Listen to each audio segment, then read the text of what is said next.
Tharparkar.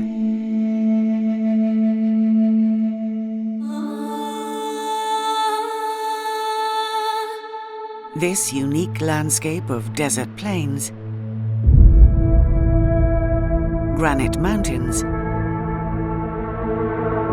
and arid wetlands is home to an astonishing biodiversity. From desert specialists to seasonal visitors,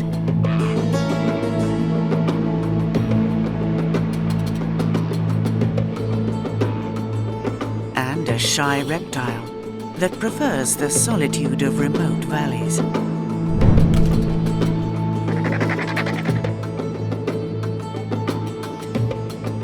Animals here don't just survive, they thrive.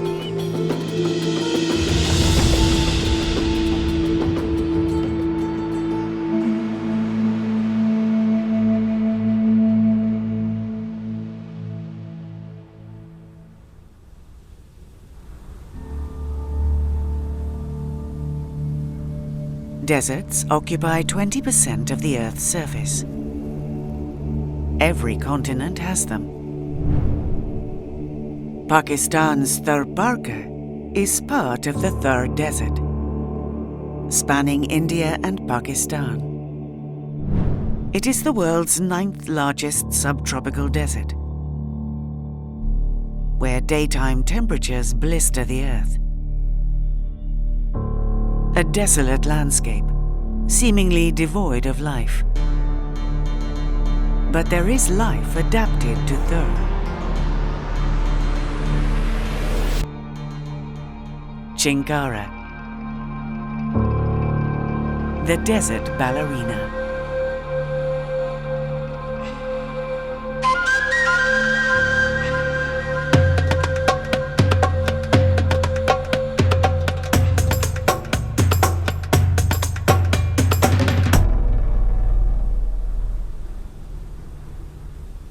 These shy antelopes are designed for desert living.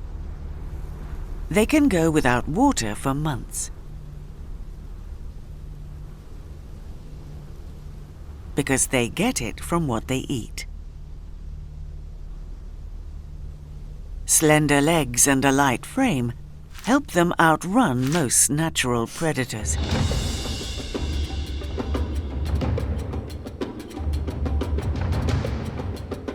Even though natural predators have all but disappeared, feral dogs and poaching for meat have drastically reduced the subcontinent's smallest antelope. Thar is also home to the subcontinent's largest antelope.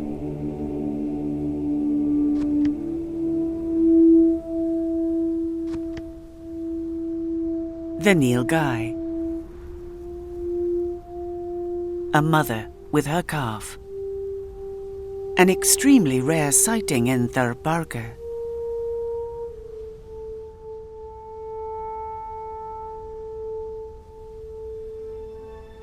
Once found in great numbers here,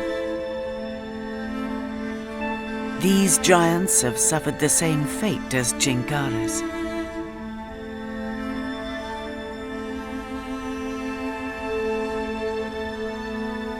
A variety of plants eke out a living on the sands of Thar. But one tree that has stood the test of time is the Kundi. Penetrating deep down, its long roots obtain moisture far below the hot surface. Thar's tallest tree attracts those who prefer a life above ground level. A high-rise apartment of a falcon family.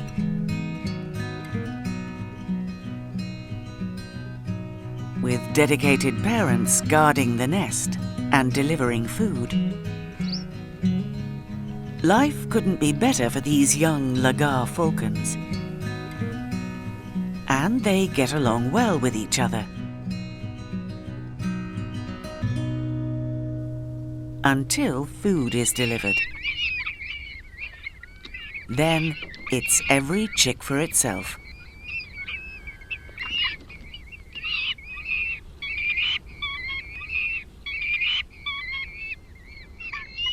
One is lagging behind in the race to fledge. Mother takes notice.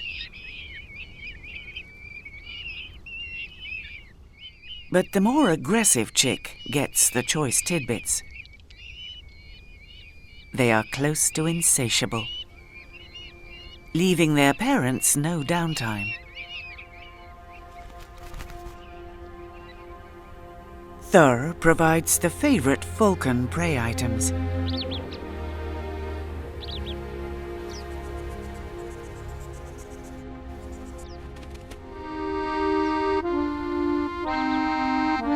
Back at the nest, increasingly curious chicks find ways to pass the time.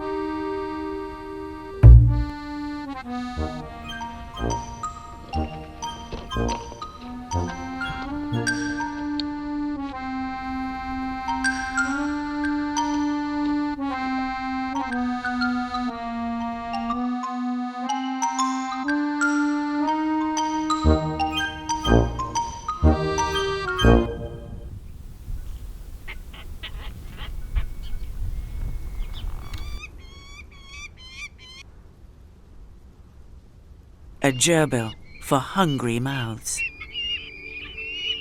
They are fully dependent on their parents' hunting skills.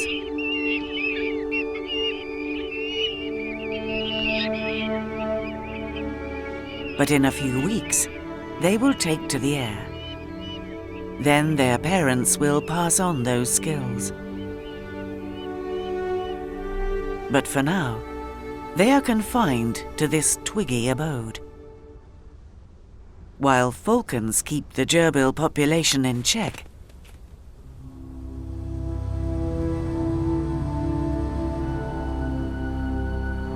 vultures rid the desert of the dead.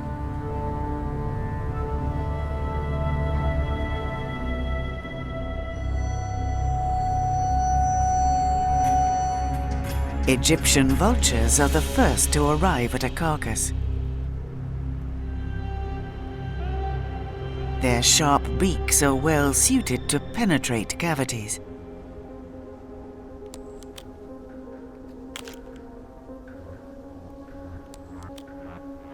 Despite that, these vultures have to get in line this time.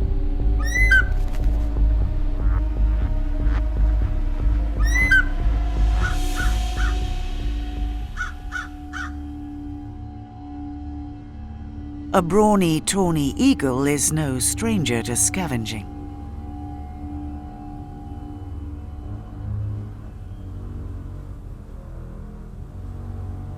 Every opportunity is subject to change.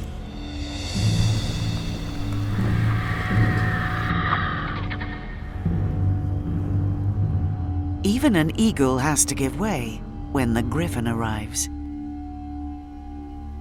Vultures are beautifully designed for the job at hand. Their long necks reach deep into carcasses, and bald heads don't catch gore and viscera, keeping them clean. Hooked bills are designed for stripping meat. By consuming rotting carcasses, vultures minimize the spread of disease. This one has a chick to feed.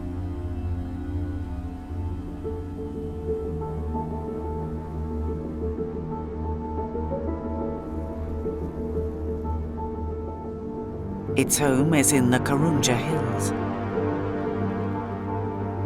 a granite formation that rises above the desert plains.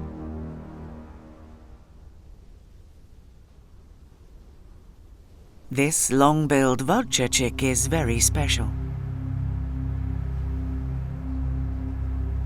because a population crash of 99% in 30 years has critically endangered this species. The parent has brought food, but if the animal they are feeding on was treated with a drug called diclofenac sodium, they will perish. This painkiller has decimated the population of this and several other vulture species worldwide. The signs right beneath the nest are not very promising.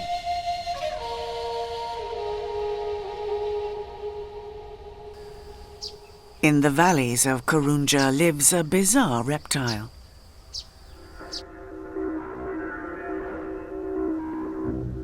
Fused toes, a prehensile tail, and independently rotating eyes. The Indian chameleon.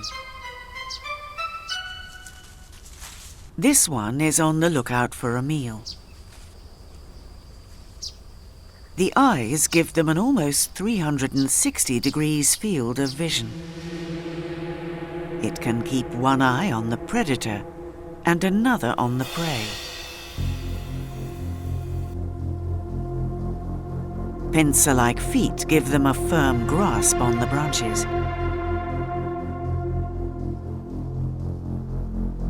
A grasshopper.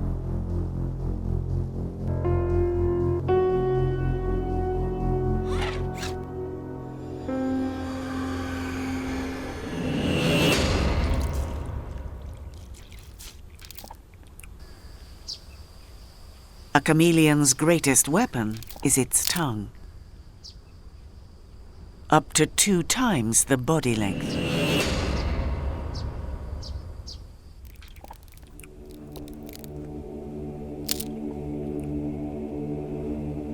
Most chameleons are range restricted.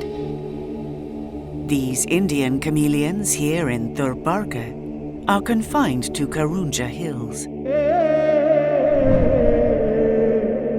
These 19 square kilometers of granite rock is surrounded by arid wetlands, scattered across the Run of Kutch Wildlife Sanctuary. It is a Ramsar site, meaning wetlands of international importance. A magnet for creatures that are not range restricted at all. Migratory birds from as far as Siberia. Locals call this saline dunt.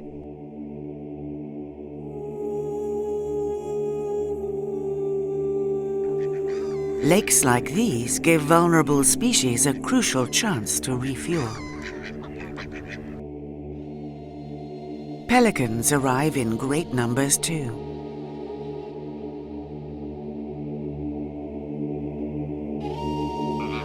But the most celebrated visitors are the greater flamingos. They belong to one of the oldest bird groups in the world. Fossil records date back 30 million years. With legs over 1 meter long, a pink suit, and a filter for a beak, flamingos look amusing, especially when they feed with their heads upside down.